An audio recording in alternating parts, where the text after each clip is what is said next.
This is Jordan Grace, and you're listening to the Social Suplex Podcast Network. BWB, this is One Nation Radio. You better get it right. Rich Latta, James Boyd came to give them life. The Blackest Wrestling Podcast has come to kick all ass and drop it 6 feet if they kicking trash.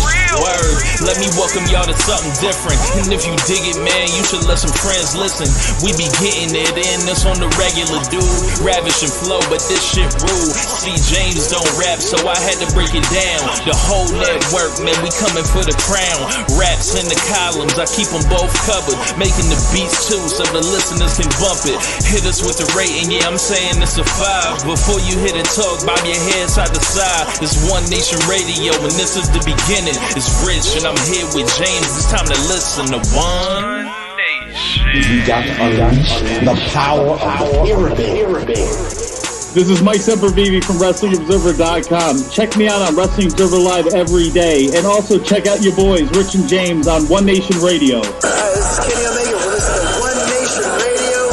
Check it out, guys. These guys know what's up. Big Kenny Omega fans. That's all that counts to me. Goodbye and good night.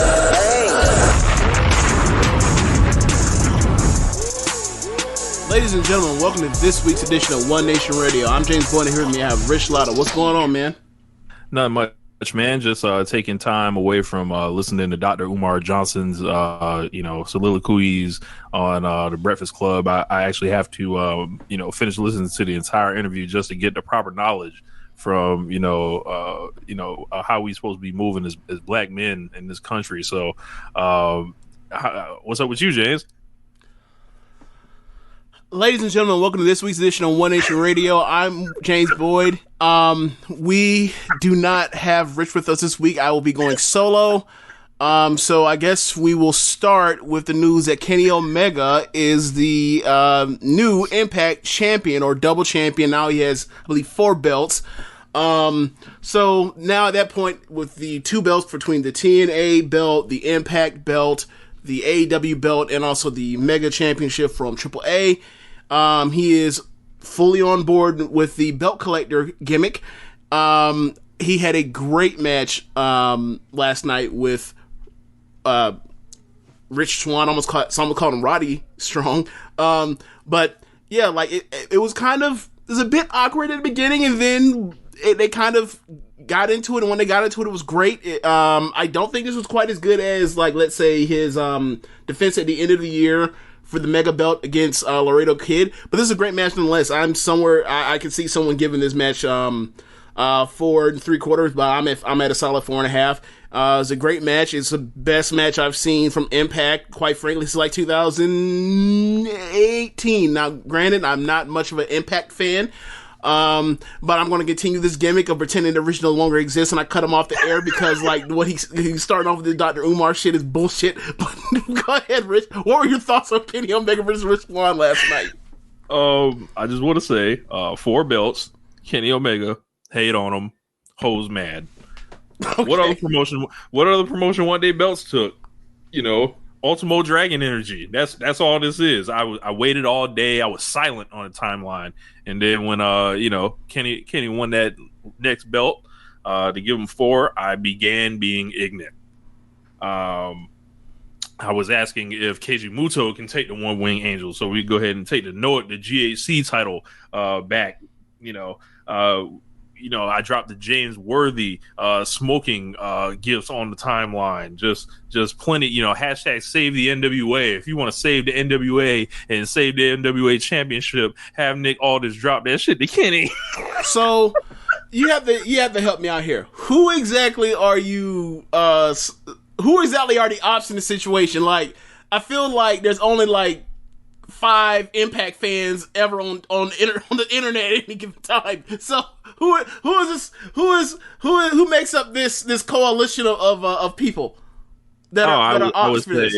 I would say your everyday FDS person that just your anti-elite people, your anti-Kenny Omega people, which may be different or not. Your your concern trolls, the what does this do for Impact people? Meanwhile, they're popping their biggest pay-per-view numbers in who knows how long, and he's set to pop the streaming service next month because I believe he's wrestling on the Impact Plus pay-per-view. I thought it was a great match. I'm probably right there with you as a 4.5, James. You could just see the greatness and Kenny when he's determined just to. Like, this match will not fail. Like, I will not lose. Like, and I'm not talking about the match. Like, I'm talking about just like this critical acclaim. Like, this man's going hard when he can lay it down at this point. Honestly, like, he ain't got to go hard like this. And Rich Swann was awesome until like he was tired in the match, and then it was like Kenny just decided no. Like, I don't care if you're tired. Like, this match we still have stars to get, brother. Like, and it was another great performance, and just more. Don't look now. Flair Thez. I mean, he would be the front runner, yeah, right? Like, he'd be the front runner just off the fact that he's the AEW champion. He's all the stuff that's going on, the top storyline in AEW right now so far this winter/spring. You can say what you want to about the stupid fireworks and pyrotechnics not going off, but like bell to bell, that was a great match. You have this match. You have the Phoenix match, was his best match so far this year. Like, yeah, he's been great so far this year, but like, it's Kenny Omega. He's great pretty much every year I've ever seen him. And you look at New Japan, a lot of interest has left from them, and like since Wrestle Kingdom. I don't particularly know why, and I say that while also not watching them either. So yeah, it is kind of weird. So yeah, I mean, right now, if you were to ask me, the Puro Elitists, I forgot those guys. Those are also the ops. Oh yeah. So, I thought that was covered when you said Kenny Omega General Hater. So, got you. Yeah, you're corny. But there's overlap. There's big overlap. gumbo. Yeah. There's big overlap. Yeah, right. Like, this is a coalition. This is a big tent. This is really big tent. They all got to work together. To try to stop this. You mentioned that as far as Flair Thez, and like, really, you look around and like, aside from what you say, like Roman Reigns, is there anybody I guess you say Moxley as well. I think they'll be like the top 3 people for Flair Thez right now, unless I'm mistaken and like there's somebody from New Japan I'm just forgetting. Like, I don't think you can go with Kota Ibushi, even though I think he might have the matches.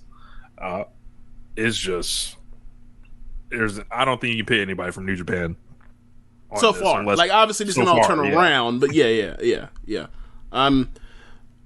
It's really weird. It's really weird. I gotta talk to Jeremy and Josh about it and try to figure out like what am I missing from this stuff? Because like, gotta be honest, I haven't been following much of like the week to week stuff with everybody else. Like, I've been kind of like down in the hole watching like Stardom, NXT, AEW, and not really having a mind for much of anything else. Like, it wasn't, and it's not like I'm off New Japan. It's just like, you miss out on shows, and then it starts adding up, and you're like, fuck. All right. Like, I remember months, maybe like in February, I asked Jeremy to give me a list of stuff, and like, I never got onto that list he told me to keep up. So like, I now have to ask him for another list. He'd be like, "Do you ever watch the first list I fucking gave you?" No. Why should I keep making these lists for you, James?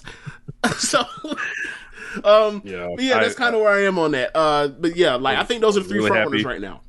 I was really happy, and all the pictures that came out were just amazing. Kenny laying on the ground, smiling, holding all 3 belts, taking specific pictures like to make sure they could be people's phone backgrounds, like holding up the belts, like just stunned, just absolutely on another level.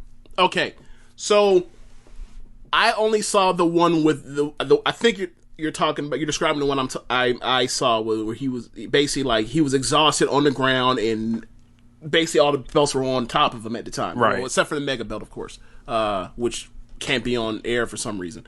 But right, yeah.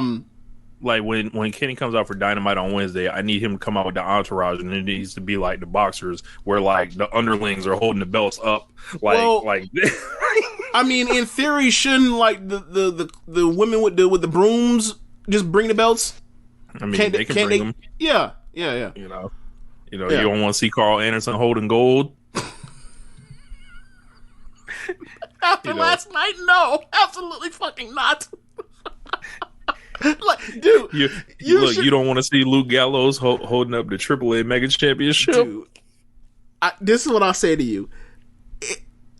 Everybody's timeline is different based off of, the algorithm, what the algorithm sees fit for them to see. Like, I saw somebody that is a staunch WWE apologist say that they did not see any Kenny Omega stuff on their timeline. I was like, well, that's just the algorithm and how you decided to curate your timeline, my guy, because like it was at one point the number 2 trending topic. So that's a function. Lying. So that's a function. No, I'm willing to believe that he's being, honest, but I'm also saying like, yeah, bro, that's a function of your taste and what you like and dislike and what you've blocked and what and what the algorithm has deemed you as, right? Like, So you look at my timeline, I feel like I see every goddamn thing, right? Well, I see everything except for like the videos of like Bailey cutting these promos that carry the industry. Everything else I see for somehow. Yeah, I miss those also. Yeah. Everything else I see, I just see it. I see people shit on the Young Bucks. I see people praise the Young Bucks. I see people talk about Impact and how this is good or this is bad. I talk about how I see stuff where like Kenny Omega and Roman Reigns in the same tweet are like transcendent beings and gods among men right now. I see it all. And also the crazy Josie shit I end up seeing too. So like my timeline kind of, I don't really block people. The only people I really block is like Enzo Amore. We'll get to Enzo Amore a little later. I got blocked by Ryback today. I saw that. You deserved it. Yeah. I did? You deserved it. Yeah.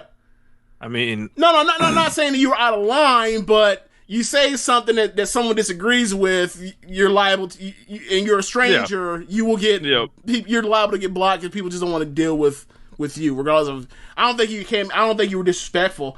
But I was just like, hey, man, like stop coming out here with this noise about don't wear a mask and don't get the vaccine. Like, stop. Like, yeah. Like, this is why they took this is why they took your verified check. Quit playing. Like, that's why you got blocked. That's why you got blocked. If you could have said every single thing else and not mention the verified check, you'd still be able to follow the big guy. But you stepped out of line. Like, I remember one time when Jack Swagger, this might have been right before he signed with AEW, and he had said some shit about the politics have gone out of hand online or whatever. So I was like, hey, my guy, weren't you the one with this heel gimmick that with the one around with the Gaston flag, talking about keeping people out the fucking country, and like, hey. I didn't say anything about, hey, this is why, WWE, lets you fucking go or anything like that, but like, yeah, that's kind of the territory you get into. I mean, we could play our game that we were playing. Like, oh my god, I forgot. We were looking for topics today. We gotta save that. We gotta save that for when Tanya come on. Okay, yeah, okay, for sure. Yeah. So Tanya, if you're hearing this, we've got something specially for you. But yeah, if you don't understand what this is doing for Impact, you possibly are acting in bad faith or just not looking close at the situation. Right. The reason you wouldn't even be talking about Impact right now. Yeah. So, and we covered this in a way. Was that last week or 2 weeks ago when we mentioned like, hey, so you do this and you have to have somebody in mind for who you want to take the belt off him by the time you actually, do you want to know the new one, James? Apparently, Kenny Omega will, all of a sudden, a man who has demonstrated no problem losing to anybody has suddenly, like, he will not drop the title to anybody in an Impact. Like, this is like the FDS thing now. Is there anybody besides Chris Jericho in AEW that you believe would like show up to on TV to somebody else's and then double cross somebody? I don't even believe Chris Jericho would do that. I'm saying I'll give Jericho like a 5% chance that he would be like, he would agree to something and be like, wait, what? No. Everybody else, I'm like at 0. No, like if you don't want to do it, you don't get on the plane to go do the shit, just like Sammy Guevara didn't. Yeah. And he was kind of in a different situation than like, you know, I don't know, like I don't know where they get this stuff, but you know, I just hope they seek help. Like, I just hope they're okay. This is not 1997 when people were doing this, and it like because wins and losses were a huge stake on your ability to make money in the future. You have already, if you are Kenny Omega, the work has been done for that. As far as that, like your legacy or whatever you can command in the open market, that's already been decided, right? Like, nah, man. Like, he knows he's going to have to lose this belt eventually. He's going to retire with it. He's going to do the Walter. Right. He's going to do what we envision with Walter. Ain't no Impact. I am Impact. I retire with this fucking belt. No, come on, man. No, I am Kenny Omega, and I retire from video boxing. Like, that's like what? Yes. As Callis orchestrates it, right? Yes. Who you know, come on, man. It's ridiculous. Like, stop the nonsense. Now, please. If you were to ask me, does it look like he's too big of a star to be doing any jobs for anybody in Impact? That's the real thing, not the Kenny Omega will lay down for absolutely no one. No, he's not going to do the Shawn Michaels. But that's the main thing is like, if you're going to do this, you have to have your plan on who's going to be the person to beat Kenny Omega before you even think of announcing the match. So, and we talked about it last week. Like, that's fair. Like, this other stuff is like, okay. Y'all haven't playing games on Twitter. I mean, to be fair, games are to be played on Twitter. That's what makes it fun. But yeah, anything else? So long term. I don't think he's going to do much for them long term because it's like once he's gone, right? So like that's for me is like they pop a number. Worst case scenario, they end up back where they were. It's like, would you do that again to pop a number? Sure. If there's not going to be any, hopefully there's no long, or I imagine there's no like damage from them giving the belt to one of the hottest guys in the industry and then like giving it back to the rest of the pool of talent. I don't see how that would be a bad thing, right? Yeah, right. I think Impact the benefit would be using Kenny Omega as this bridge to get them until fans are back with like vaccines rolling out. A lot of people are talking about, at the end of the summer, they're going to be like running back in front of fans again. And I don't know how long he's going to have the belt. I'm just kind of, enjoying the ride here. I don't know who's going to beat him. We named some people last week that were possible. But I think. Would you buy Trey Miguel in a match? What was that? Would you buy Trey Miguel in a match against Omega? Not right now. Okay. Like maybe down the road, end of the year, maybe something like that. And then you got to think the order, like he's going to lose these belts. Like he's probably going to lose the AEW championship first, rather than any other belt. But yeah, I think Impact will.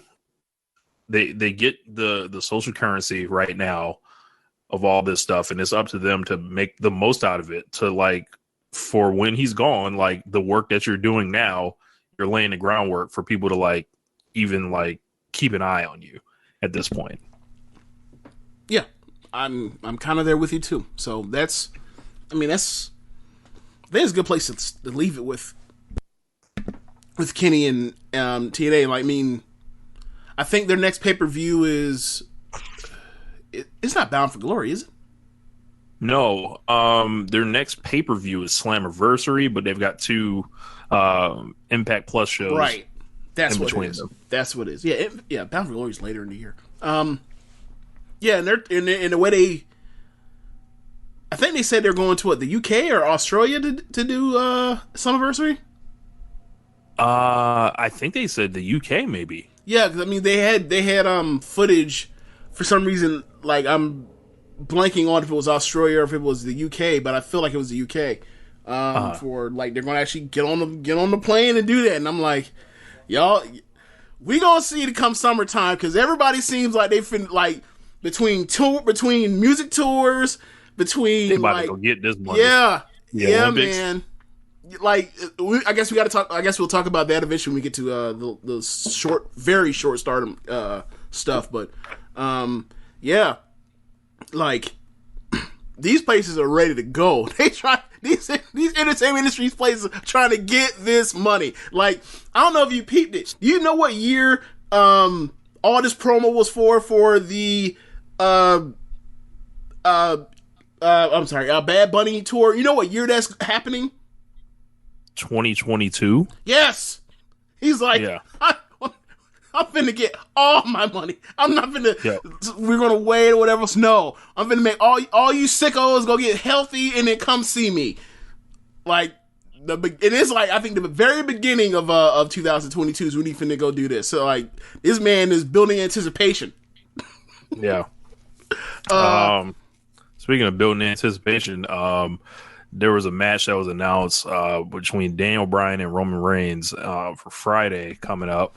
And under normal circumstances, this would be a joyous occasion in the Latta household over here.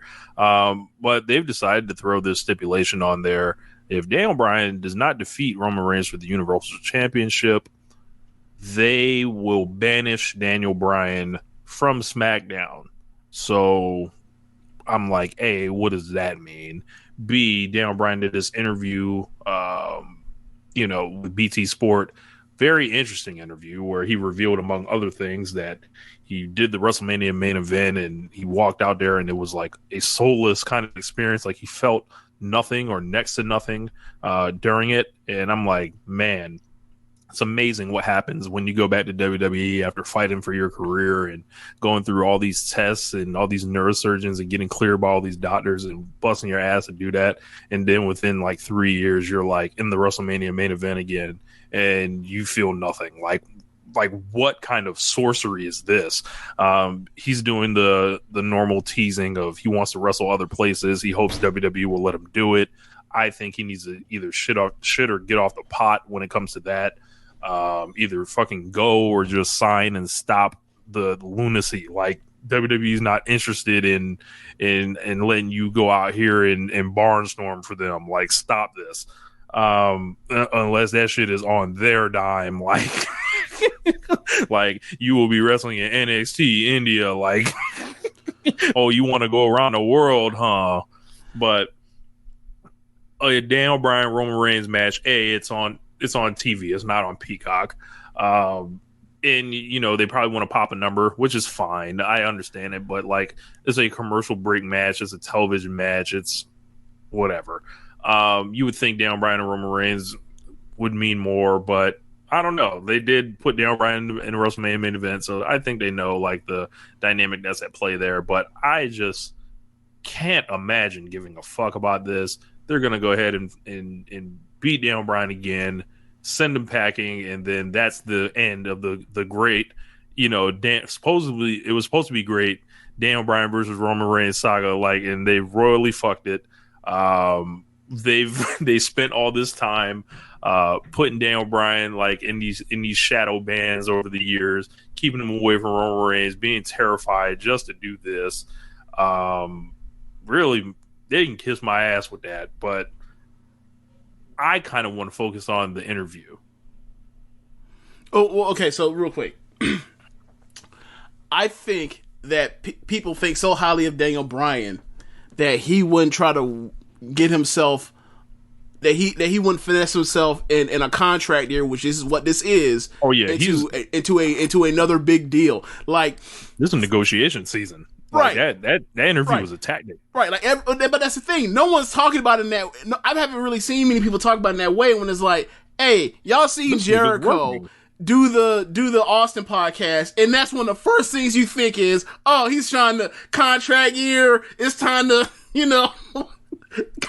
So, but Daniel Bryan, it happens, and this is like now the second time it's happened with Daniel Bryan, and like supposed to be this crisis, Right. It's like, oh my God, WWE has washed his man's, love for wrestling away. Like, even though they've given him, some form of creative control as far as being able to book some of the things he wants to do or whatever else. And the word is all he wants to do is put other people over. So it's like, for me, I think this is another part of that. It's like, hey, y'all wouldn't want me showing up to Jacksonville, would you? Oh no, no, Daniel, please, no, Daniel. What do you want, Daniel? And then now it's up for him to try to figure this out. Maybe he does really. We've talked about this for a while now. Maybe this man is really dead set on taking his ass to Arena, Mexico, just so he can learn how to catch for luchadors. I don't know, man, but I think Daniel Bryan needs to come to terms with the fact that he's a WWE wrestler now. I mean, being a WWE wrestler, like, I don't even know what that means. Like, he likes wrestling. Like, it just means he's been there for 10 years now. So, like, he needs to, like, realize that that's who he's identified with, like, at this point. Wait, so you think he's having an identity crisis? Like, he's saying all this stuff about feeling soulless and all this stuff, and I'm like, you chose this path. I don't know if the quotes were exactly that, but I think it was, I'm here in this match, and it's supposed to be the biggest match of the year, and it's like, yeah, man, like, this second night of WrestleMania, and it's 25,000 people in a 65,000 attended person arena. It's like, yeah, like, that alone should make it feel that way, like. And to be quite frank with you, it's like, yeah, it's a triple threat match. The story's not good. Like, I imagine, I can see reasons to not be exactly like, yeah, this is like one of the biggest matches of my life. It's like, I mean, it is, but it's like, am I passing it? Am I putting somebody over that's not already over? No. Right. Am I, like, it's a triple threat match did the story was an organic story, or was it a story that was well told from the perspective of you want to see all three of these people beat the other two ops up? Not really. And it's like, okay. And is there like some, I don't know about the future, but it's like, you think about that, it's like all those factors come to why he could have felt that way. Like, obviously we don't know, but everybody is when it comes to that, with the context that Daniel Bryan wouldn't leave, you start thinking that, like, as far as you think is, he need to come to grips that he's a WWE wrestler, is like, look, man, like, just, sure, yes, that is a long place that he's been, but that doesn't necessarily make him who he is, or that's how he should see himself. Like, he wrestled a long time at a bunch of different places. WWE just seems to be the longest stop. Like, so for me, like, if he really does want to go, wrestle in AAA or wrestle in CMLL, that's his prerogative. Like, if he wants to turn down his money making years, that's on him. But I'm not gonna. I don't know. Like, if he wants to do the let's say the Jon Moxley, Kenny Omega, Chris Jericho thing, the option is there if he wants to. No one's gonna be like, nah, we don't want you. Like, any place will want him. So that's up to him, and we'll see. Yeah, I don't know. I think I'm just ready to skip straight to the ending on this one and not go through the charade again. And I'm just like, hey, man, either resign or take your ass on and come do some real shit. Like, and get that feeling back that you're talking about. So you tired of getting worked. That's basically you tired of getting worked. I think the thing for me is, are they about to make a Randy Orton and Riddle face tag team? Arcade, bro. That's exactly what it's going to be called. Has it already been called that? I think I saw someone. I think I saw someone tweet about it. Just a matter of time.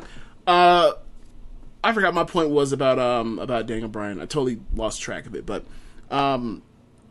yeah, I just think whatever he wants to do is whatever he wants to do. And quite frankly, I've had all the. If he never wrestles again, like I've had enough great matches, memories with him. It's like everything else for me is like a bonus. Like I say it pretty often. It's like the cool thing is to watch these pay-per-views and like you'll see like someone like a Daniel Bryan or the New Day or the Usos or whoever else, and they they're having a great match. It's like, that's cool because I don't even watch y'all no more.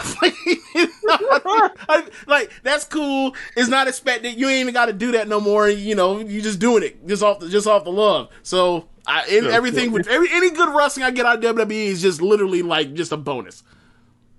That's funny because I'm not trying to sound profound when I say it's fucking obvious, but like they're not a wrestling TV show anymore. Like they're just a content factory to get. Yeah, they throw shit out there and then like they just take money in return and like whatever. Like Nick Khan's a motherfucking boss. Everything I'm hearing about this guy is like, bro, like this man, it feels like he's gonna be the one to like he's gonna double the value of this shit and sell it. Like that's why he's here. Like sell it to everything where, like Disney to whoever wants it, whoever got the money. I think, or NBC Universal or whatever. Oh my god. Yeah. So who's gonna book it? He's not playing no games. I don't know. I haven't gotten that far yet. But okay. I don't Since we're talking about WWE, do we need to talk about Mickie James and Trash Bag? Oh, I forgot about that. Oh man, yes. WWE sending people their belongings with the trash bags and the little name tag. Apparently this is a thing that's went on for a while. No one's really thought anything of it or spoken on it until now. Mickie James caught or went public with this. Immediately, like, Twitter explodes. Right. There's Stephanie Triple H and John Laurinaitis tweets. The Triple H and Laurinaitis tweets are written exactly the same. I didn't know that. I didn't know Laurinaitis even tweeted. But like I saw Triple H's and like Triple H like didn't mention Mickey's name at all. He just like something happened to a former talent that was recently let go, and we are firing the person responsible for such an indignity. And I'm like, if you this feels like it's written by somebody and it's not you because you can't even say her fucking name. It was weird. It was just weird. Crazy. And it's definitely like, you know, a person with some PR realized like, yeah, like maybe we should say her name doesn't make us sound like assholes. So, yeah. And then a bunch of people started saying like this one got people pissed off because it's like, damn, y'all need like it's Mickie James. Like she's one of y'all. Even if y'all refuse to recognize it, she's one of y'all. Like, and this how she gets treated. And people were like, you know, people heard about it. They got mad. And it became a story for like 2 days. And then Carano got fired. And Carano got fired. And like, apparently Carano's like woman or something started exposing him. Said he was stealing belts from WWE. And a bunch of people exposing Carano and all this other shit. Yeah. So, biggest company in the world. It don't have to be like this. But it is. Yeah, and that's the thing when it comes to a company as big as WWE is like people get fired at jobs all the time. And stuff of this ilk of just whether intentional or unintentional, but just like disrespect to people they let go, like that happens all the time. And people don't think of it under the perspective of, look, man, this person was here. They worked for us. They helped us make money. They helped us as a blah, blah, blah community of diversity or whatever else. And then, like, all it takes is one person to say how they've been mistreated. And you got, you know, the equivalent of the Alabama plant of Amazon talking about how they had to piss in bottles, right? Like, this is one of those. It's like, y'all didn't think that, like, y'all shouldn't send people shit in the trash? Like, that's just disrespectful. Like, that, you don't think putting people shit in the trash, and even if it's I'm sure it was a clean bag. We all agree it was a clean bag, right? Or we say it's a clean bag. That's not the fucking point. It's a trash bag. Don't put that shit in a trash bag. Know. Like, nah, man. Like, you gotta send that shit boxed up. You gotta put some bubble wrap. You gotta put some, like, maybe a thank you card in that shit. Something. I don't know. Like, There's a way to have class. Just don't put it in a trash bag. Yeah. Like that's And it was symbolic of how they treated Mickie James. Yeah. And I think that's the reason why it struck a note with so many people. Like, especially for me, because like y'all have never appreciated her and what she has done for the generation that is now, what she has done for the company when they were, and also the stuff that y'all have subjected her to with like the shitty booking. Like the Mickie James shit happened. Yep. Right? Like, so, you know, I didn't see really anybody that I thought had any damn sense not like rightfully say that this was like just like shitty. And I don't think anybody was. I don't think I saw anybody that was clamoring for anyone to get fired, but I thought everybody was like, okay, at least they're taking this shit serious, as opposed to just like shrugging it off. Because like that was a huge thing, and they do not like for the villains that they are as a as a $1 billion corporation, they do not like being portrayed as and there's nothing for them to stand on and be like, well, no, actually, right? So they got Chrono the fuck out of there, and then like some of the Chrono stuff I saw was like people had smoke for him. People didn't even feel bad. Indeed. People talk about cancel culture. We're like, oh, fuck him. He can get that. He can get this X. This here X. Send him to the back. Like, yeah. Send him away. Yeah. That's all I have on that. Yeah. AW Dynamite, up and down show. I thought it was on the good side. Wasn't like the one a couple weeks ago. A couple things that stood out for me. The MJF sit down interview, sensational. Wardlow, sensational, talking about Jericho's like flub. He said, when you mentioned me, you got scared, and you know what it is, and they're letting the war dog talk out here, showing the charm, the charisma, and MJF just absolutely all time promo here. Just I'm a mark for your spot. I'm into this. AEW is like, they know the fans they have. Like, they know their fans like host and listen to wrestling podcasts and are up on this shit. And they know there's some type of changing of the guard type of thing here. How many of their 1 million fans are podcast hosts? A lot. Once you said that, I just started busting out laughing. But yeah, MJF was incredible here. One of the best promos of his career, and that comes after he did that one a couple weeks ago. He took exception with the great for his age part, said he's already great, and I thought it was awesome. But I thought it was a. Go ahead, sorry. I was gonna say, what did you think about it, James? Yeah, I thought it was a very, very, very good promo. I just have when he gets mad, I just don't buy it. I don't know why, but it never like strikes me as like, oh yeah, you're in danger when MJF like he's mad. And it's weird because it's like he's doing everything right. He's doing everything right, but I just buy it as like, man, you're about to go out here and like y'all not about to have. He need to whoop somebody else. I don't even know if it's that, because like, for example,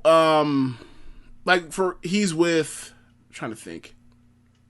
I don't know. But like, that's how I thought, right? That's how I felt watching. It's like, this is well delivered, but I don't believe the part where when you amped up and yelled and got, and flared his nostrils and got mad. I just didn't buy it, but like, it's well delivered. And then like, then out comes Jericho. He cussed his promo, and it says like, "Yeah, you're not actually tough." I don't buy it either. I was like, "Is that intentional, or is that just like something that I'm missing because of I don't know what it is." But like, maybe it's because like that dude is a classic wrestler, a classic like wrestler in the terms of go in there, you do moves or whatever else, and you do technical wrestling and looks good, but I've never seen MJF in no type of quote unquote physical contest, like a physical wrestling match, like a match I'd be like, yeah, he had a motherfucking war. Nah, that's not his thing. I'm not necessarily saying that he needs to have one of those, but I hear the way he talks, I'm like, yeah, bro, but what has got to do when you got to wrestle like LAX? in the cage, he'll bust your brain. So, obviously he's a heel. Like, so either way, like, and I don't think his tough, it still works. But it's just a thing where it's like, all right, well, I wonder how his career is going to play out in the future. Like, if I don't think he's soft, but I think like maybe there is a place there to call him soft in an angle, like in kayfabe. I think it might be there. I'm not sure, but so what you're saying is that man needs to wrestle a Mick Foley, essentially, and earn his real man stripes somewhere down the line. Like maybe that'll be changed whenever he has like some match with Darby, right? Or another some type of death match. I mean, the man wrestled Mox, but they didn't go that. Yeah, they just had a regular match with the rule where you can't do the move, and then he did it when the ref was out. Yeah, but like, I mean, I don't necessarily need that. Like, I think there's a part of his heat is like, yeah, like I wrestle these pretty clean matches. In pink tights or bright tights. Yeah, and I talk shit. Like, I think there's a part of it, but, like, I think something gets lost from me where it's like, I don't know, like, I feel like, you talk tough and then you don't walk tough. It's kind of like, I like his matches, though, so it's like, whatever. I think, as far as, like, setting the table with the Wardlow part, I felt like both of those promos knocked out of the park, and, like, this like, it's War Games, so you know how everybody has heard me talk about War Games. I talk about it, the same thing. It's like, the rules are the rules for that. I don't think it's properly optimized to, like, carry through the bell time, or I feel like you can make one or two tweaks and make the thing, like, narratively interesting throughout the whole entire match, got 200% capacity, but it is what it is. Like, the match is going to be great more times than not. So, like, and they've done a lot of good work. I wonder, are we getting any matches between them before we get to May 5th? I would think they would be on, not this show coming up, but the next week's show. Actually, no, because next week's War Games. No, I think everything's done. All right. So, the best match on the show for me was the women's title match, Carl Sheeta and Ty Conti. I think this is the best match of Ty Conti's career. I went 4 stars on it. I thought Sheeta just absolutely demonstrated her value once again, structuring the match to fit her opponent. I had to dunk on K-side seats because I don't know what the fuck they were talking about with the saying people were turning on Sheeta, like, or they're making her unlikable or something like that. I'm like, like a woman, all she does is fight hard, win clean, and like do cool shit in her vignettes and everything like that. What's not to like? I think this has to do with, like, there's a bad undercurrent of racism when it comes with the AEW Women's Championship, especially, how they was talking to Riho. It's carried over to Hikaru Shida. She's had the belt for a long time. I think people just want to see the belt simply change because of that, and for the fact that a lot of people are impressed with Ty Conti. And I'm like, Ty Conti is not a finished product now. She is very good compared to what she was. I think she will win the championship one day. I'm saying that now, but I think you got to put her through that stuff. Like, she needs to win it from someone like a Jade or something down the line. Like, but they've done a great job getting her to the point that she's at. But it wasn't the time to put the belt on Ty Conti when you have a Hikaru Shida Britt Baker match staring you right in the face, which, like, she walked out like it was New Japan after and was like, "What's up? I'm next." But as far as the match goes, like, just incredible stuff. Like, I love the forearm exchanges, the kicks, all the transitions and the enziguri's and the submission moves that both of them were trying, and their near falls, they all worked for me. And I thought that this is just another match to add to the growing AEW women's division in 2021, which has been on fire. It was weird for me to see the Cage Side Seats tweet, and get me wrong, like, whoever is running Cage Side Seats Twitter account, like, it feels like a couple different people are. and then like sometimes they'll say some stupid stuff. Yeah, and then like the other times it's like they're fine. Yeah, I think they're getting themselves like trying to you know.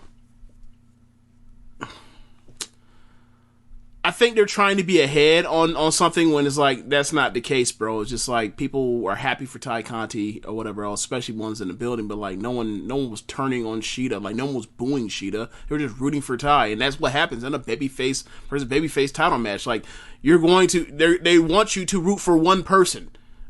Like right. It's barring the times where it's like back and forth, a strike battle or whatever else. Like it's not really meant for you to.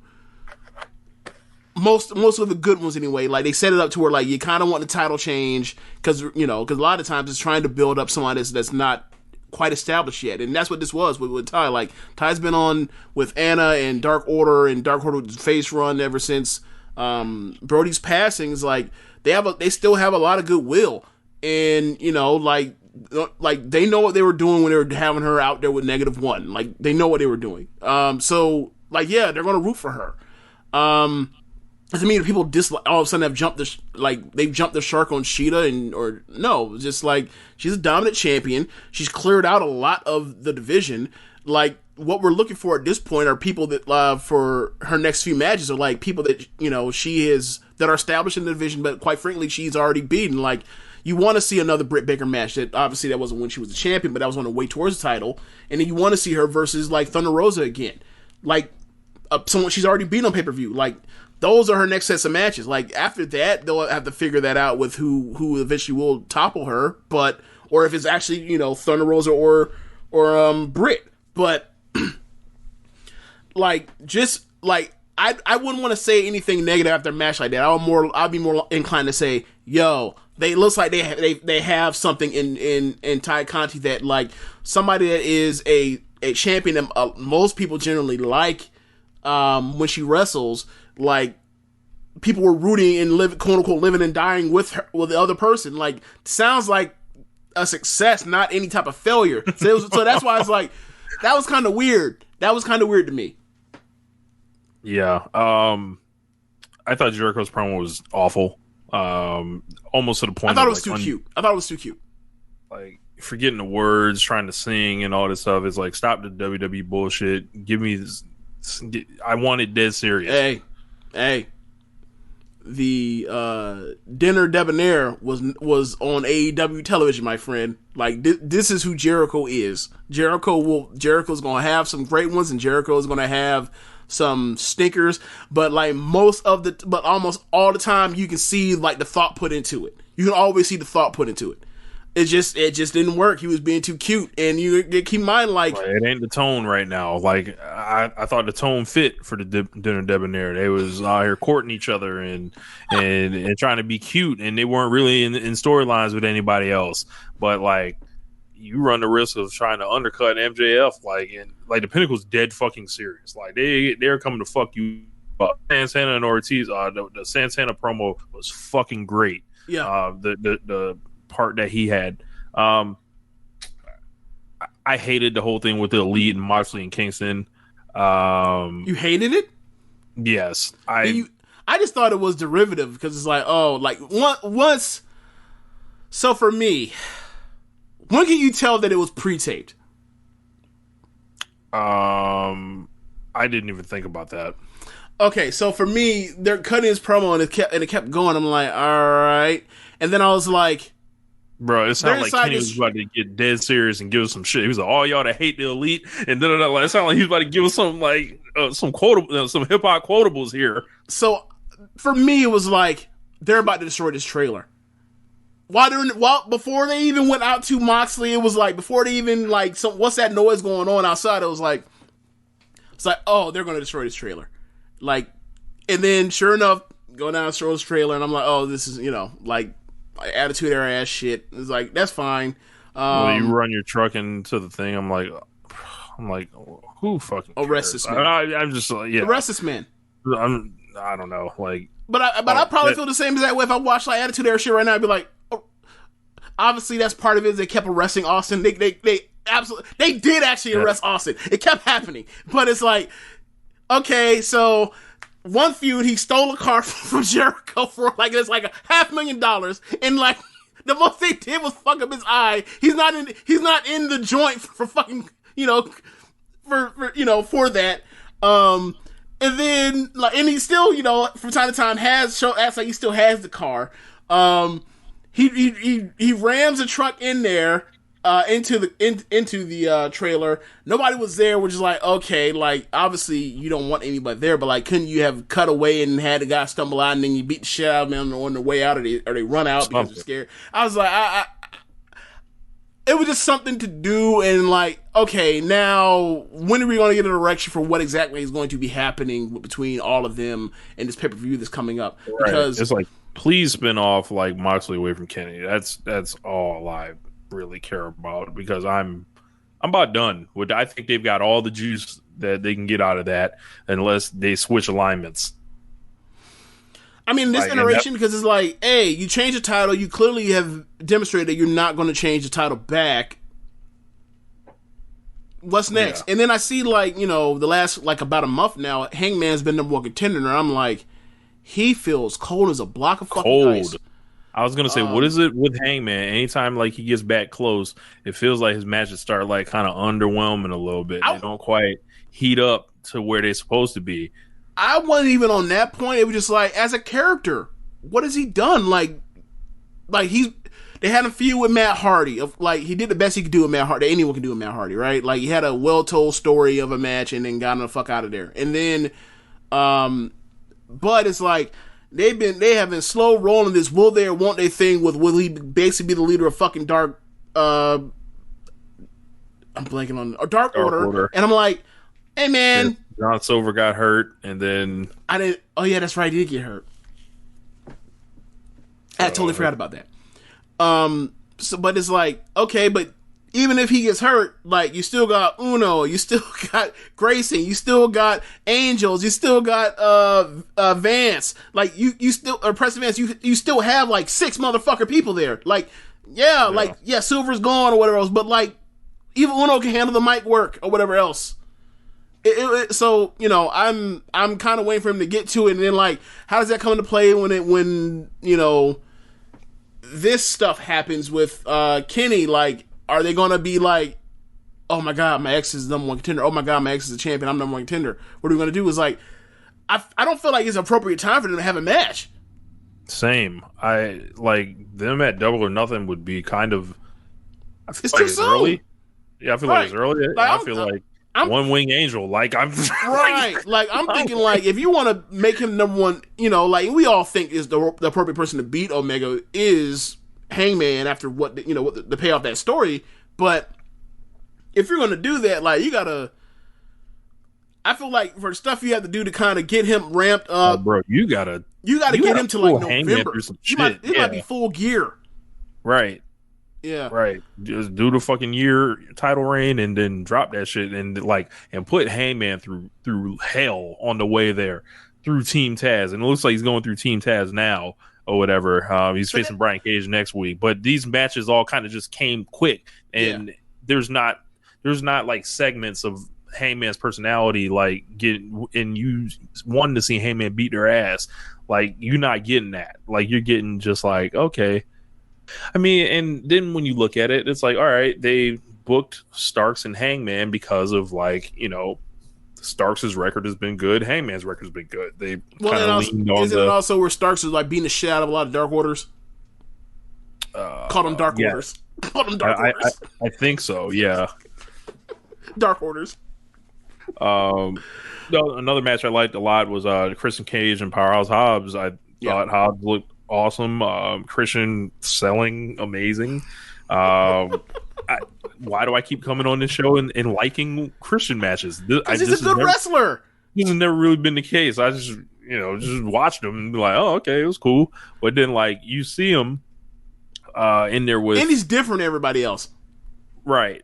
The match he's doing with Hobbs, and it's like, wow, this is a perfect like thing for Hobbs, like, and it's a perfect thing for Christian too, because it's like when you look at the roster, Powerhouse Hobbs isn't the first guy that you necessarily think, oh yeah, we should put him in there with Christian or whatever. Like that doesn't seem like a thing, but it's like that's interesting to me, and it's new, and eventually Christian won, which is fine because it looks like they're pushing him somewhere right now. But this was to let you know that Hobbs is no fucking joke because he fucked this nigga up like 90% of the match.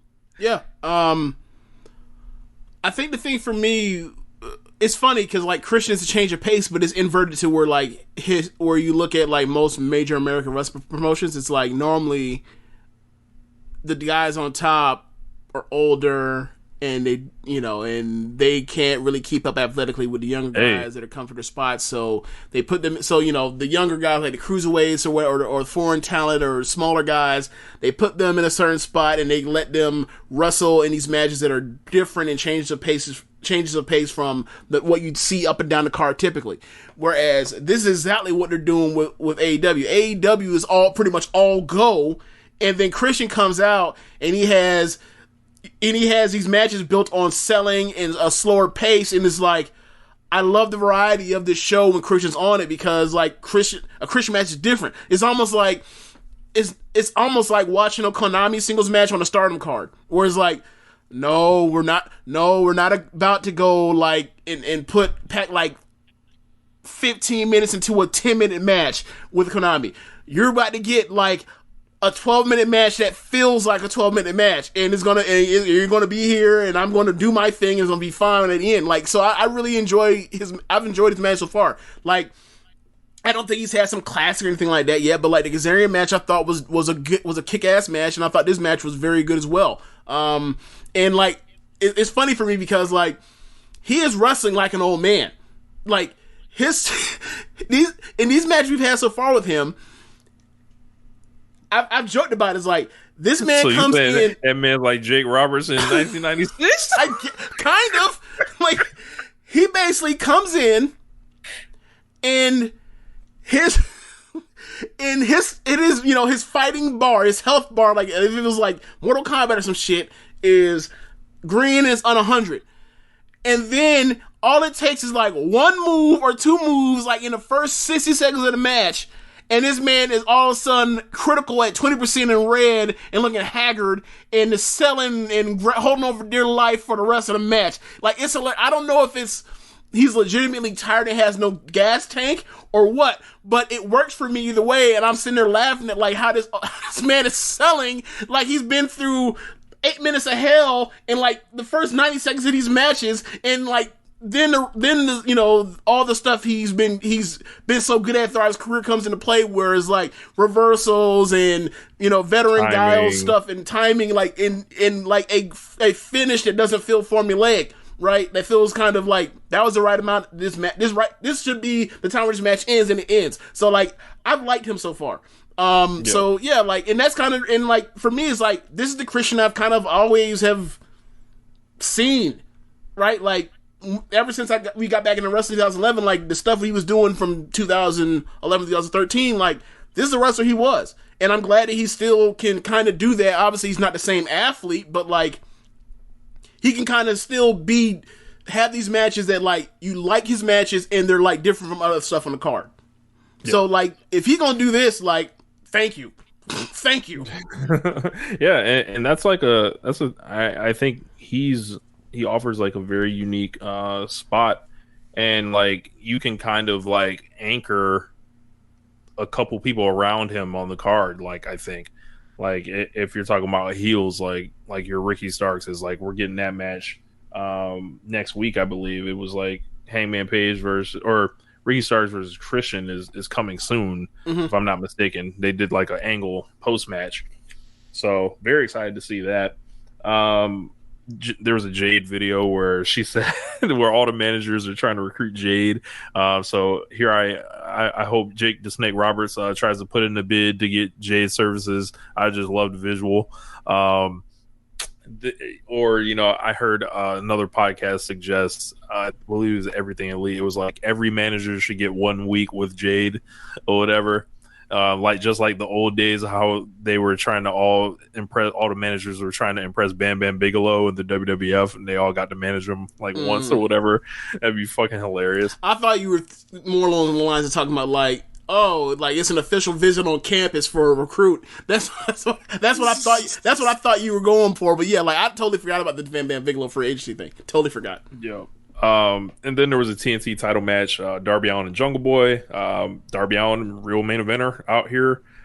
Show drew well again, and this ended up finishing with the Last Supper.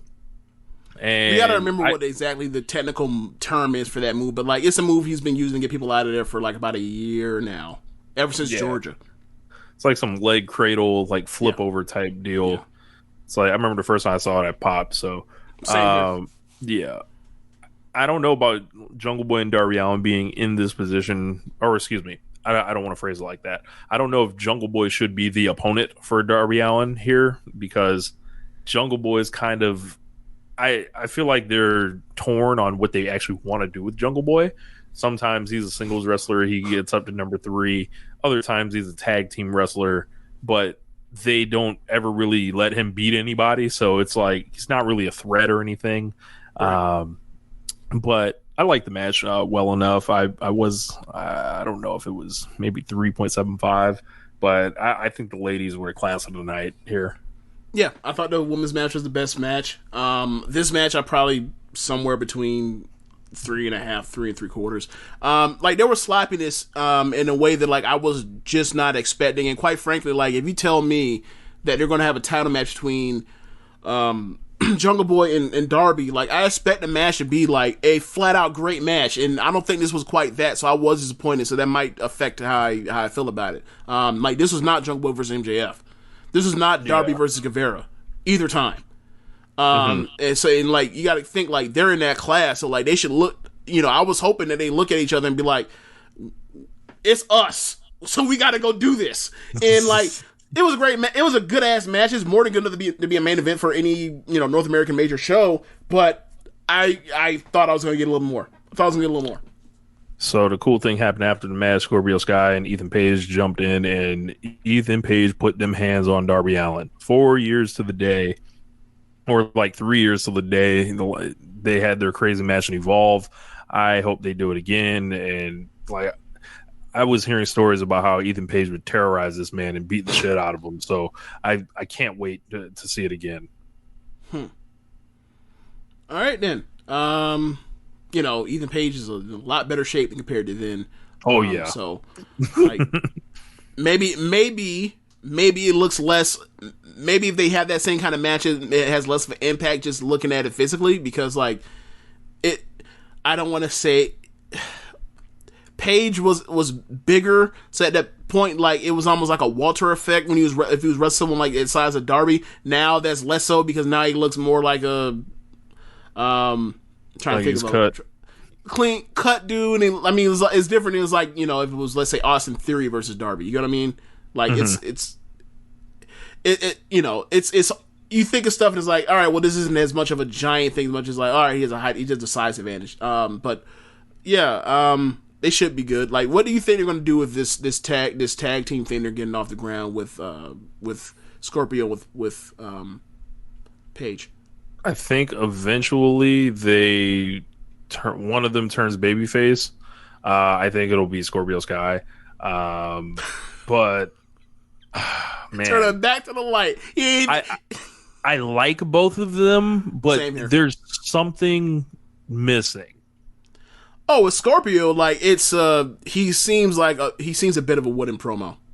Like he doesn't. He's like. For forever, when people were talking about like, I think Apollo was talking about this. Apollo was talking about for years, it stuck with him that John Cena was trying to give him advice by asking him this question. He's like, "Who are you? Who is Apollo?" And he couldn't really give an answer. And he said that like he felt embarrassed and it stuck in his mind for a while. Now he's kind of learning. You see what he's doing right now, regardless of. Like he's a good ass promo, and we didn't know that a year ago. And like this is something that Vince will try to do something with. Like he loves him a foreign heel, but from America. Yes, with a fake accent. Yes, yes. Can I get my point? Go ahead, sir. Like, what you're saying is absolutely valid, yes, but like, let me get my point. So when it comes to Scorpio, like the stuff they were doing in the beginning, when he's doing all this, like he's doing a lot of cool stuff where he has to wrestle in street clothes, or he's out there with one shoe, or all that stuff, and he's doing it for his team. He's doing it for something greater than himself. Like, that is typical classic white meat babyface stuff, to where like you think that's cool and not think about like, well, what's his character? Because it's like, hey bro, like not everybody needs to be a fucking character. Like there's 8 million people. You'll be exhausted on AEW television. Everybody had a character. Like, this is not Russo television. Fuck out of here with that. But like, what's my character? My first name and my last name. Fuck you. Like, but with him, is like they were so hot and cold with him for so long that it's like he's now a heel and he's mad at Darby for more or less seizing the opportunity that he never did. And it's like, all right, so are we gonna start getting promos on that? Are we gonna start, showing him getting angrier? And it's like, nah, it's more or less like, all right, well, now he's tagging with Paige almost at random, and we gotta see what common what they have in common. And it was like, I don't think we've had that yet. And it's like, it seems like they're always so low key on whatever they're gonna get to with Scorpio Sky. It's like, we'll get to it, and it's like, well, you never really ever gotten to it on Dynamite. Like, maybe they've done some of this stuff on BTE or on either of the Darks, but I don't really see people talking that kind of way. Cool. Yeah. Yeah. Yeah, but that'll wrap up the AEW part. Yeah, man. So NXT had 3 good ass matches. First match was the debut of Saray versus Zoe Sky. She walks up. She walks into the area, or into the facility, and is greeted outside by Regal, and he's also with Inoki. What's his first name? Simon Inoki, and he doesn't say a word, just there, and you're like, oh, and it made me pop because of the JMO question from last week's show. 2 weeks. And then Zoe comes out and says, hey, I know you had a match planned for her, but, I've followed her over her career, and I would like to wrestle her. And she also said the same thing to Saray. And everybody all agreed to it. So they had a match, and boy, my concern was, are they gonna let her kind of be her? Obviously, she can't do all the things she does. She absolutely won't be allowed to do head drops, whatever else. But one thing I didn't think of in the compromise was, well, she throws this violent forearm to the chest, and like, it's not the head or the neck, but it's the chest, and she can still do that stuff. Like, obviously, if she was in Japan, she still throw it to the neck and head, but they just let her and Zoe just hit each other with fucking forearms to the chest and knees, and like, they saved her kicks. Like, she didn't go crazy with her kicks, Saray did, but like, she saved like her big savate kick to the head, and then like, they still let her use the Saito suplex as a finish. But yeah, like, it was a great showing. Like, they are straight up making her sure she's a babyface. They had her work underneath against Zoe, and Zoe's kind of tall, like 5'7". Saray's like 5'1", 5'0". From what I heard, this was like it was supposed to be a Saray showcase, but Zoe was the one that was really in control here. That's the thing, right? The crowd, NXT knows in Full Sail, those guys, that fan base, and that like those like 25 people, they know Zoe. They've seen her for about a month or two now. They don't know Saray. So, like, at first they're rooting for Zoe. So Zoe, with that size advantage, is, like, winning most of his match and looking impressive, right? Like, this is probably the most impressive she's looked since her EO match, her debut. So, then, all of a sudden, Saray starts fighting back. And then he's like, oh, she's fighting back from underneath against a woman that has, like, 7 inches on her. Mm-hmm. there's your story. So like they made her a bit of an underdog, and she's like they've hyped up Saray so much, and like she's working and she's getting her ass kicked to start off, and then like she gets up and then she starts firing back with the forearms, and like it was a back and forth match. Like she absolutely did not have 50% of this match. She probably had like 35% of this match, 40% of this match, but the stuff she did, she was effective. And like the thing that I was concerned about was like, would they let her wrestle, in a style resembling what she looked like in Japan? And so far, so good. But basically, match ends on a Zoe goes for her. I think it's a not a shooting star press, a 450.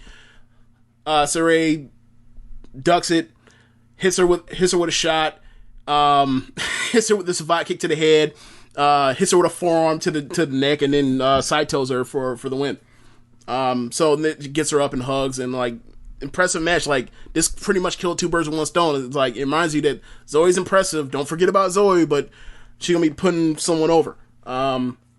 Like I think she's kind of in the role that like Tegan was in at first, but. Zoe anyway, but yeah, like it was a really good match. Second match was Kushida comes out, no shoes. He has the ankle wraps on, which he then proceeded to slide in and out of like 3 or 4 times in the match, but managed to not botch anything. Comes out, says, got this opportunity, I'm the champion. Now I'm going to pay it forward, more or less. He literally hosted the belt, and like it made me think of like, you want some? Come get some from John Cena. And said he's like, who wants a title shot? He said it just like that. Only comes down to the ring, and they just proceeded to kick the shot of each other, chop the shot of each other, and it was a fun match. And as I mentioned, Kushida a couple times slipped. Like he went for a big punch and like after ducking a move, and like he slipped, but then he still connected. But ultimately Kushida ends up winning with the hoverboard lock. I ended up giving it 3.5. Like I also gave it the same rating as the Zoe Sky and Saray match. And then they opened the show, the main event, or show in the main event makes no sense. Opened the show with O'Reilly. O'Reilly's being a goofball, talking about how he feels good and. Makes some jokes with the crowd, and then Cameron Grimes interrupts and says, hey man, I've been trying to collect this IP for the Undisputed Era, not Dirk Put, and I helped you out with some stock tips or whatever else, like how about you sign on with the brand? He's like, yeah man, I would do that, but I have an opponent today. I can't really figure out who my opponent is. It's not, and he's like looking around. He's like, it's not you. And he puts on the shades. Like, oh yeah, it is you. And decks Grimes in the face. And then Grimes later on in the show is saying that he just purchased a NTF or NFT, right? Mm-hmm. And then he finds out that after the bid, he got outbid because it was such a huge money sum that they had to give it to the person that bid after the auction had closed. And the person that won was Ted DiBiase. So they're going to bring DiBiase onto the show eventually. They're actually going to pay that shit off. I think DiBiase is working backstage in NXT. I didn't know that. Okay, I found that out recently. Okay, so he blows his stack. You get to the main event anyway, and it's just like you forget like all the goofy shit with Grimes. Grimes still wrestle his ass off, and they had like a 4-star match. They're just oh man, like there's so much shit. Basically, the thing I remember mostly from the match is beginning of earlier in the match. O'Reilly is like trying to take him down over and over and over, try to get his legs, try to put him in a heel hook and Imanari rolls and all that kind of stuff. He actually like gets him like almost like a shoestring tackle in the center of the ring, and then Grimes escapes and then literally backflips behind O'Reilly, and then Everett's German suplex him out onto the mat, and then O'Reilly rolled out of the ring and melted onto the floor. And then they just did a lot of shit, just like striking back and forth, strong style type stuff, and kicks and knees. And there was a point where O'Reilly actually got him in a guillotine and then could have won the match with a guillotine, let him go, and Grimes was basically on his knees, and O'Reilly hits the ropes and comes back and just hits this man with like basically a penalty kick, but it was a knee instead. It was they beat the shit out of each other. The finish ends up coming after the finish is O'Reilly goes to top rope and drops and hits the knee drop or whatever else, gets the pin. Really good match. Real good ass match. So other stuff of note, they had an interview with Io. She said she wants another shot at Rhea eventually, but she's going to take her time and rest because she said she's tired from carrying the division. And out comes Frankie Monet, and she says, "Hey, I'm a fan of yours. By the way, Frankie Monet had like Attitude Era level cleavage in this thing." I was like, I couldn't stop looking. That's a me problem, but I was like, wait, respectfully, right, right. So, she basically put herself over and did, passive aggressive stuff of "you're great, but I'm better, and while you take your break, I'll just take your spot." And then Io stood up and cussed her out in Japanese, and then like while Frankie was holding the dog, said, I like cats," and then walked away. Io Shirai, also a cat person. I did not know that. Not know that. I don't be keeping track of who's a dog or cat person. What am I? What am I? You own a dog, James, don't you? My family owns a dog. I don't own a dog. My family owns a dog. I am from a dog family, but I am not necessarily a dog person. Not to say I don't like dogs. It just if it were in my situation, I just wouldn't do pets because I don't need a companion that much. Like it's fine, but whatever. Do you? Funny thing. So I've had my wife's family dog with me the last couple of days, and I think it'll be here like 2 more days if I'm not mistaken. Golden Retriever. LOL.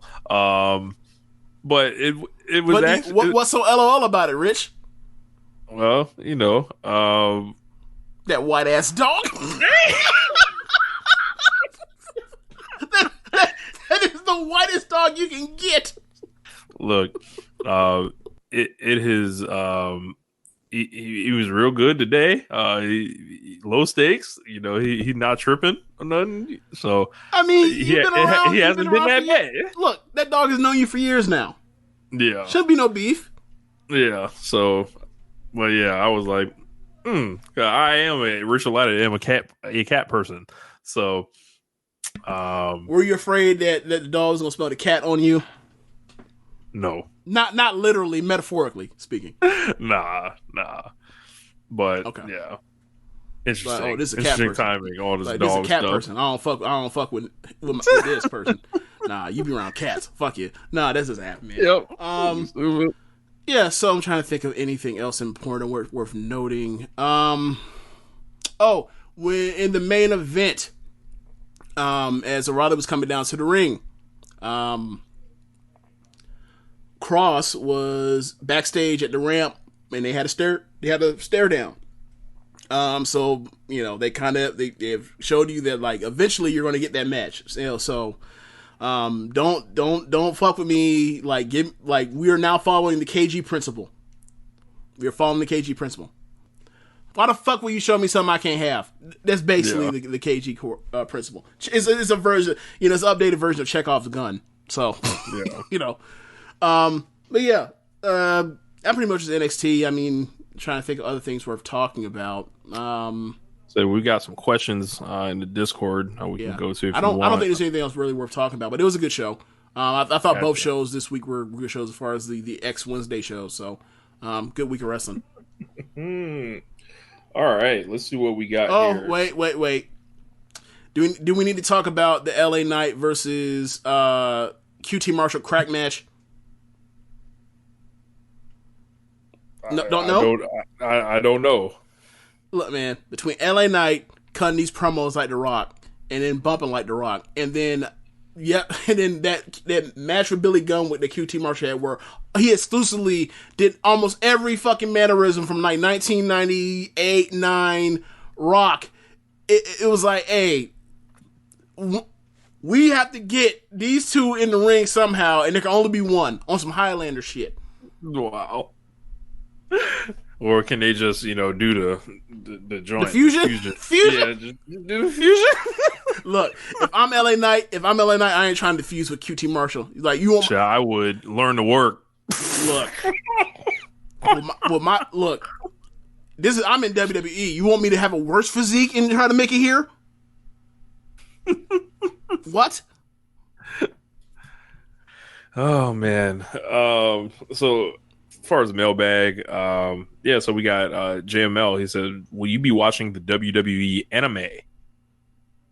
No, I don't watch regular anime. Yeah, I was gonna say I don't watch regular anime or WWE. So like, I mean, there might be something I might watch if it's like a train wreck or if it's bad, but like, most things that are WWE adjacent aren't bad. Like, the only thing that's really bad about WWE is like their chaotic booking, and like their inept storytelling from time to time. Like, there's talent up and down, on camera and off camera. We know that.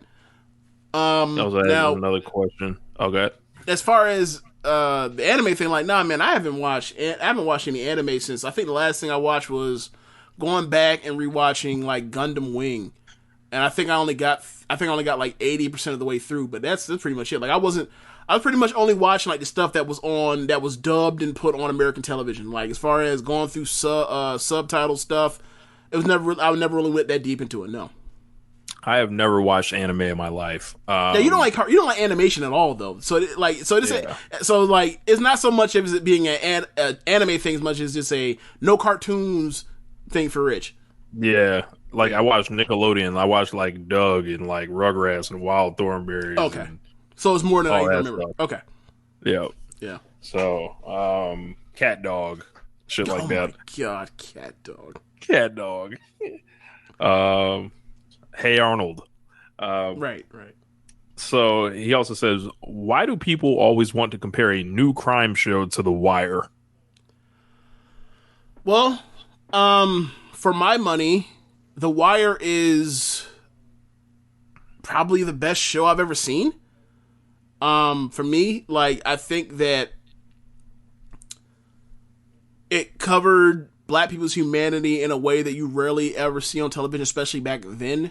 Like, even though we've had more black shows or shows with majority black casts, I don't think we do a good job. I don't think a lot of these shows really cover people's humanity as well as The Wire did.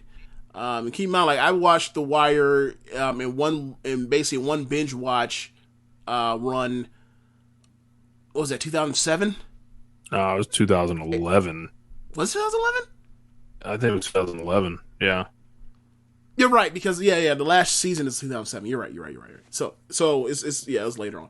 But I was in the middle of binge stuff, and I kept hearing over and over and over for years, like, this is one of the greatest shows ever. This might be the greatest show ever. And then I watched it, and then I was so blown away by the time I got to like probably season 3. I was like, hey, Rich, you got to start watching this shit. And then he ended up picking up on it, and like we both loved it. And we talked about it for a while. I think he's going back. You started rewatching it again this year, right? I rewatched it last year, whole thing, and watched it with Catherine. So okay, so she's now a Wire person.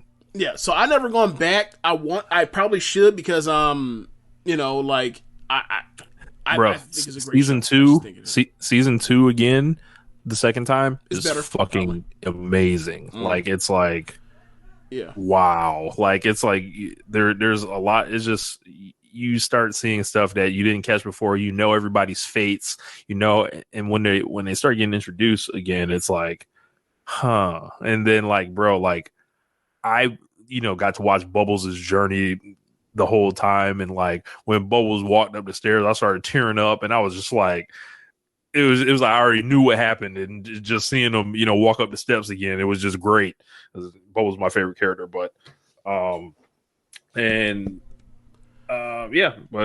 would probably say, as far as like comparing new show to The Wire, what The Wire is a standard, and people want to have that debate because if they haven't seen The Wire, like, they probably heard about the reputation of The Wire, and and the thing about it is there are very few shows that have casts that big, right, that are regulars / recurring, where you feel like so many of these roles, people knocked it out the park.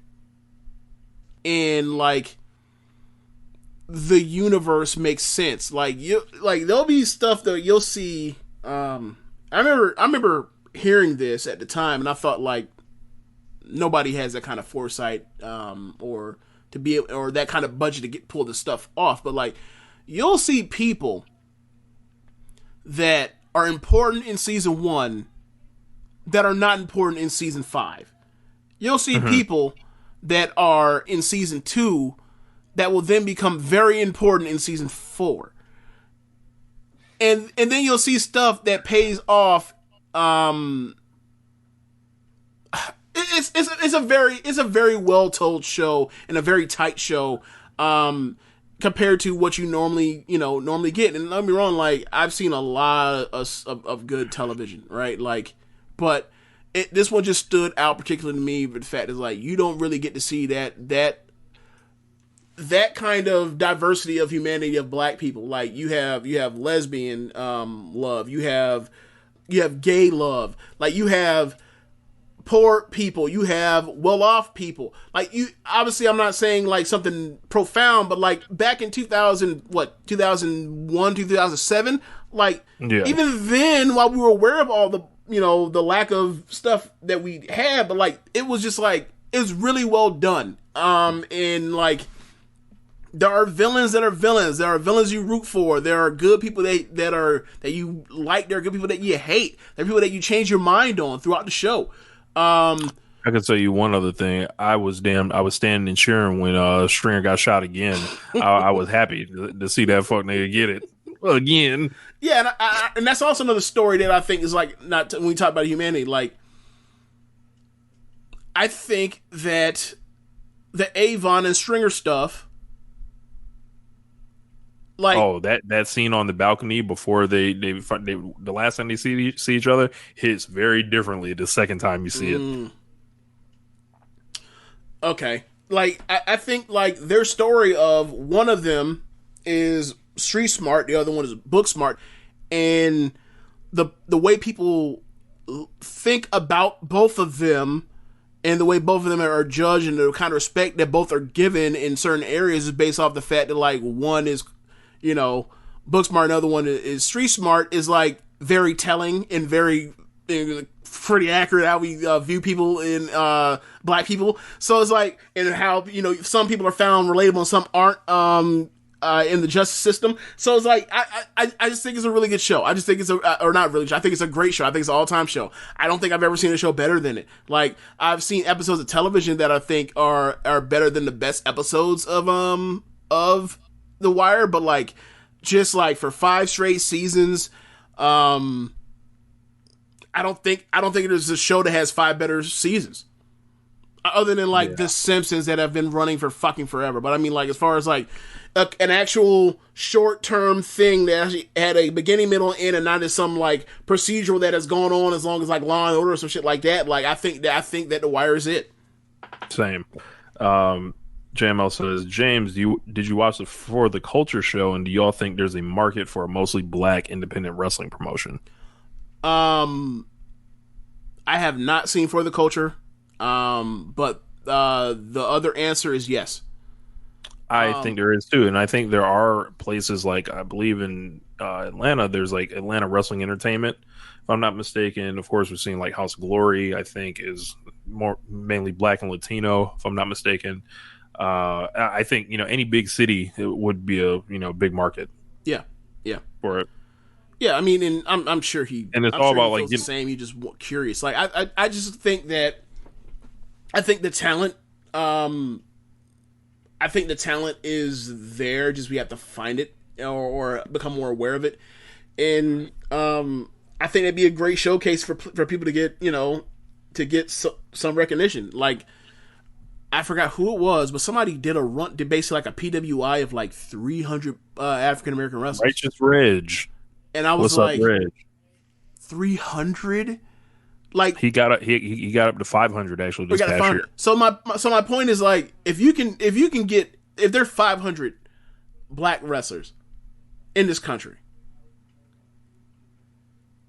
like what does that say for what we watch on a consistent basis as far as like the reaching out to find talent? It's like the talent is actually there. It's just like, and don't get me wrong, like I'm sure a good number of them does. Like if I went through 500, the 500 unsigned men, pretty much all of them are on the big two rosters, right? And I was going, if I was saying like if I were to go through not WWE, not AEW, 500 top, white wrestlers or whatever else, it'd be the same thing. We're like, yeah, I'm sure there's some talent left. I'm sure there's a lot of talent left to be left there, and I'm sure a lot of these people also stink. But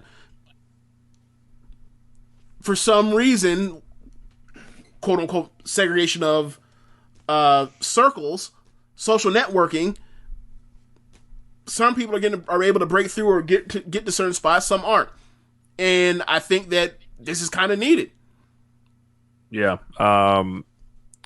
I think like if you can get someone with some type of money, like you would think like someone like Master P would be like a perfect injection for House of Glory in the Northeast. If you can get like Atlanta Wrestling Entertainment popped off more, and then you combine that with, because there's black trainers out there like my boy JB Cool. I believe he trained Red Velvet, if I'm not mistaken. AR Fox is a great trainer out there. There's still veterans around, like Tuco Scorpio is still active. That's what I was meant to ask you. I don't know. I had thought of something I was going to ask you. Like, is AR Fox the best black wrestler that hasn't like done matches currently? That hasn't done matches in AEW or WWE? I would think so. Or would he be the person that most people point at anyway? I think you would. Right. I think Fox has like unhirables on him. Didn't know that. Yeah. Yeah. Yeah, I think he is like they scrubbed his social media and like stuff came back. Okay. Look, I'll tell you off the air. But so the next question comes from Zach. He says, Rich, with your new sub to Wrestle Universe, have you started to dig into their archives for gems? I have, Zach. So I got a recommendation from MJ Does PR to watch Tetsuya Endo versus Konosuke Takeshita from Peter Pan 2019. Absolutely incredible. 5-star match. Just all the athleticism you want, the near falls, the drawing a crowd going absolutely ape shit. Them just doing shit that is like, oh my god, like I was grabbing the gifts and sending them to the group and all that. I'm trying to get more, I don't have all the time that I wish I had to dive deep into the archives and everything like that, but I'm definitely interested in following Noah for sure. And then the big match DDT stuff, and Tokyo Joshi whenever I hear someone I'm interested in has a big match or something. Yeah, I think aside from like Mizuki and there might be one or two other people, like everybody that you know of, like me, Yamashita, like pretty much everybody that you know of in Tokyo Joshi Pros are like those are the very best of that roster. Like aside from like Mizuki, you pretty much know everyone you need to kind of know in Tokyo Joshi Pro if you're just trying to hunt for good ass matches. So I think you pretty much kind of have that covered. Yeah. Very excited, to check it out. So it is a little hard to navigate. Trying to learn the menus and everything like that. But I'm definitely interested to see who's going to take the belt off of. Who's going to win the race to get to Keiji Muto, and and also when Takeshita comes back, whatever he's doing in Tetsuya Endo for sure. I'm big fans of both of those guys. The young boy Joshua Smith, he says, James, what will you do when it's time for Rich to recap his dives into the DDT archives and big events? Will James come up with a catchphrase for introing the cyber agent music? Probably not. As long look, I kind of want to just watch that stuff to enjoy it, like rather than review it personally. Yeah, especially because we don't really do much retro stuff. like I guess there's a place for a retro review somewhere, but I mean I kind of did it with NXT Then Not Forever, but nah, man, like if you come out here and you want to start watching like the red light, green light matches and them fighting inside of mall department stores, the like, cinematic last man standing match. Yeah, you can record it on your own accord and send it to me. Like I ain't gotta sit here and sit through it. Like what the fuck? Like so, like we were talking about that. I think it was last week. Like yes, there's a lot of good wrestling DDT. There's also a lot of shenanigans. It is the indiest of indie wrestling when it wants to be. Like when it's at its worst, like I refer to it as ass to mouth wrestling. So like I don't want to have to sit through that shit sometimes. If it's like I know James will get no value or enjoyment out of sitting through this review other than like him to sitting there just like he wishes that he could be doing something else or he's looking at his phone. So it's like if you want to do that, cool. Just record on your own time and send it to me and I'll add it to the show. Still Burger Bun says, is there any way to save Bray Wyatt's career at this point? I don't think his career's ruined. I think he's fine. Like he'll always have a spot in WWE. So like I think that's overstated. Like you mean like as far as critically? Nah, it's kind of toast. I'm about to say like, I don't see there's any way like Bray Wyatt coming around to like, oh, I'm excited to watch him. Like that ship is sailed and that sailed like years ago. What James said, he's in great standing in WWE. They love him. The people love the Fiend for whatever reason. But yeah, I think as far as will he come up with something that's like, yeah, I got to see that? Probably not. Yeah. Ship sailed on that, man. MJ Does PR says, are you most interested in covering Noah, DDT, or Tokyo Joshi Pro? Where you guys start by covering the big events? I'll say if there's something that I feel like is unavoidable or just like absolutely great, I will cover it, right? But as I was just saying, personally, I kind of just want to watch it just as a low pressure, low stakes thing, and just kind of enjoy it and find new wrestlers to mark out over, and that's pretty much it. But I don't know if this is another question, but still Burger Bun again. He said, what's the end game for Kenny's belt collecting gimmick? It's pretty much assumed that Hangman is beating him eventually, but if he only challenges for the AEW title, it devalues the other titles Kenny collected. I disagree with that. Or if someone each defeats Kenny first, it devalues Hangman's win because Kenny's already been defeated. It's a cool idea, but it kind of feels like they've written themselves into a corner. I would say personally, the only one that he would really be able to challenge for is the AEW title. He's not an Impact wrestler. It doesn't make sense for him to challenge for the AAA belt. He's not going to do that. And his main priority would be to AEW. Like if you've seen how Moxley was handled when he was AEW champion, when he's anywhere, he's not losing or anything like that. Right. Tony Khan's respected other promotions. Like when Pac came in, he's a Dragon Gate champion. He can't lose. They were like, all right, let's just not make you lose then. Right. So this is agreed upon. Like the AEW belt is the top belt here. Like these companies all are not idiots. They all know what everybody else is doing and selling and what people are getting into, and they all have an aware of like where they are in the totem pole. Like outside of WWE, which is number one, so it doesn't even matter if they're delusional. Like they're number one, so who gives a shit? But like everybody is aware, like where they're standing are in the pecking order when it comes to people's demand for wanting to see matches come from this wrestler on this promotion and coming to another promotion. So like this all works in concert. Like people don't double cross people. Like this isn't the fucking 80s, right? Where territory people do that. Like for example, Riho, before she signed to AEW, probably never get signed to Stardom. Stardom probably has no interest in think whatever. Like she was in Gotham Move, she did Tokyo Joshi Pro, she was she's wrestling in these small venues. We have better wrestlers, right? She signs with AEW. She needs somewhere to go because at this point, like she's being positioned and being groomed to be the first AEW Women's World Champion. She can't be wrestling Gotham Move no more, right? Like, she has to be, she had already started doing that by doing Tokyo Joshi Pro, but it's like, all right, go to the biggest Joshi company in Japan, right? Ends up in Stardom, was there for 18 months or so, right? When she signed, there was agreement. She will not do a job. She was there for 18 months. They had her wrestle. She probably wrestled close to 80 matches for Stardom. Well, less because of the pandemic, so probably like 50-something matches for them. And she never did a job. She lost matches when she was tagging with someone that took the pin for her, but she didn't do jobs. And she was the high-speed champion. She defended it 2 or 3 times. And then she lost it in a 3-way where Starlight Kid took the pin.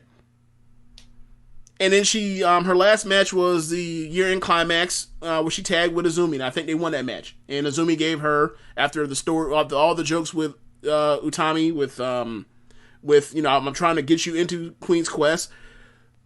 Your last match is tagging with the person that won your belt when you didn't get pinned, and like we're making you an honorary member of Queen's Quest for one day, and here's your pink Queen's Quest mask. I have no problem with it. Like, I know at the beginning people got upset that she never did jobs. It was like, it's Stardom. I mean, it's Stardom. That's AEW. They're on television. Y'all are just getting television on doing half-hour recap shows at different times of night, like in Japan. Like, they understand this. So like, when Riho would be in like the second or first match, a couple times we get frustrating because I would like to see what she could have done wrestling a Julia, a Tam, a Mayu in singles match or whatever else. I would like to have seen her in a Grand Prix, but she can't do jobs. So it is what it is. Like, so they made an arrangement. She was there for 18 months. They put her pretty much right in the middle. She did no jobs, and I would say it's a success. Like, she made probably more money than she ever made in Japan, and she was the AEW Women's Champion, having 4-star matches from time to time on in Jacksonville or on the road. And then the shit got shut down, and she was basically stuck in Japan, wrestling in like the second, first or third match. And then she left, and now she's back in AEW in the tournament. I like a couple of her matches. I haven't really seen anything from her since then, but it's still the beginning of the year. Yeah, and I think, with Kenny thing, it's like he's on top of the mountain right now, but like that doesn't last forever. Right. Autumn, like. There's going to be a process of giving these belts back. Brock Lesnar. Yeah. There's going to be a process of giving these belts to who they need to get to. And, yeah. So. And a regular well-built company that cares about their belts, like the Mega Belt, who knows? He might have that belt for a decade for all we know. They don't give a fuck about that belt. Correct. They don't give a fuck about belts in Mexico. Like, one of the biggest things that I think, like, I always say this, like, I don't understand why AAA, CMLL aren't bigger deals to American fans when, like, we love all the talent, but we don't watch their shows, even though the shows are fucking free on YouTube or on Twitch or wherever else, or on Facebook. But then you see, like, their matches have garbage finishes all the time, ref bumps, heel cheating refs all the damn time, and they don't care about their belts. So it's like, yeah, now I kind of see the obstacles. They don't care about that shit that we care about. Mm-hmm. It don't matter. They're packing Arena Mexico every Friday night. Yeah. But anyway, yeah, that's pretty much it. Yeah. Trying to think. Quick Stardom notes. Stardom had shows canceled, which because of in Japan, as I mentioned earlier, certain prefectures are being shut down for like a week to kind of avoid Golden Week, because they have, in the first weekend of May, they have a bunch of holidays all together, and they called it Golden Week. So in Tokyo's prefecture, I believe Osaka's prefecture, and I think one or two other places, they're certain, basically their states, they're shutting those down with state of emergencies. So Stardom had their Golden Week, which got shut down last year because of COVID, so we missed out on that.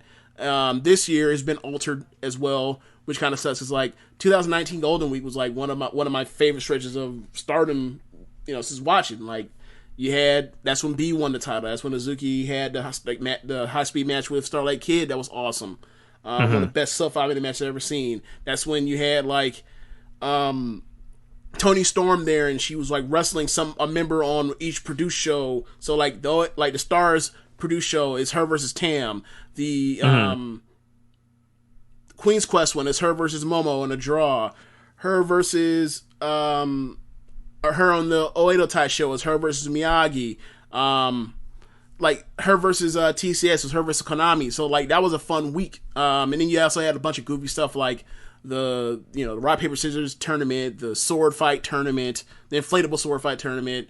I think TCS's main event was them versus Oedo Tai in like a trios money's on a pole match, not on a pole but on a wire, and they basically treat like a ladder match with no ladder. Like they were just doing goofy shit and like fun shit at the same time and really good matches. So like that's when I like really enjoyed that stretch. So it sucks that like the last year we didn't get it at all, and then this year like it's kind of being altered, but like some of the shows still there because a few of the shows weren't in the states getting shut down, so it's still kind of intact.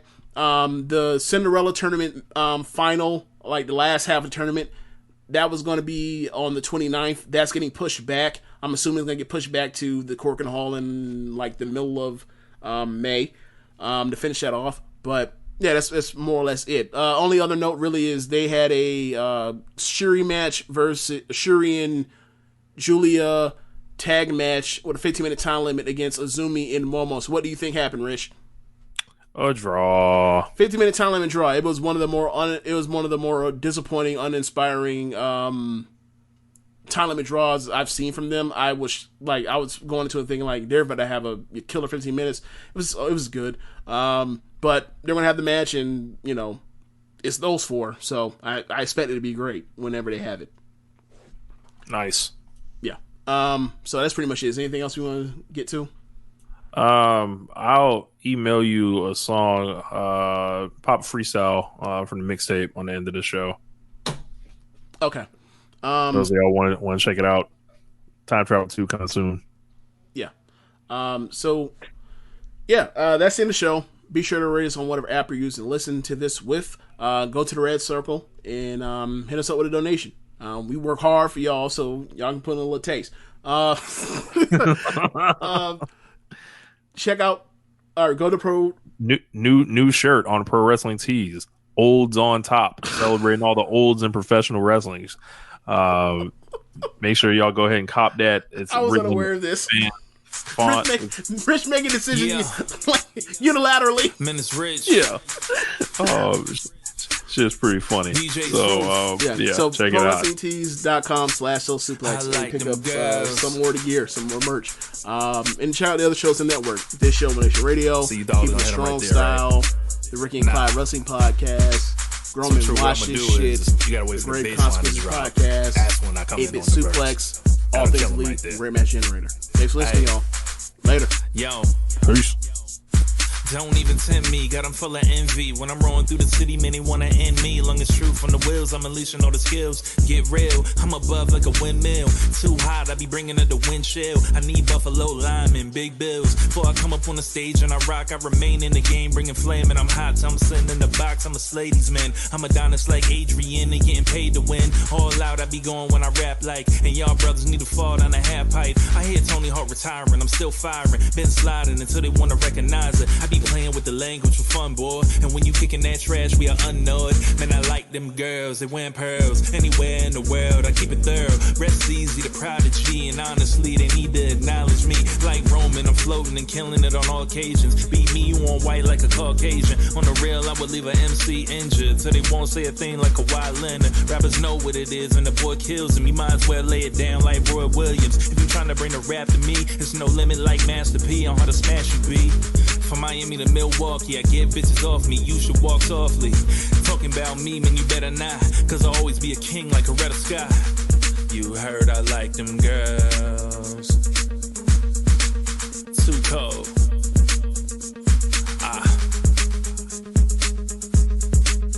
Rich Ladder, DJ Truth.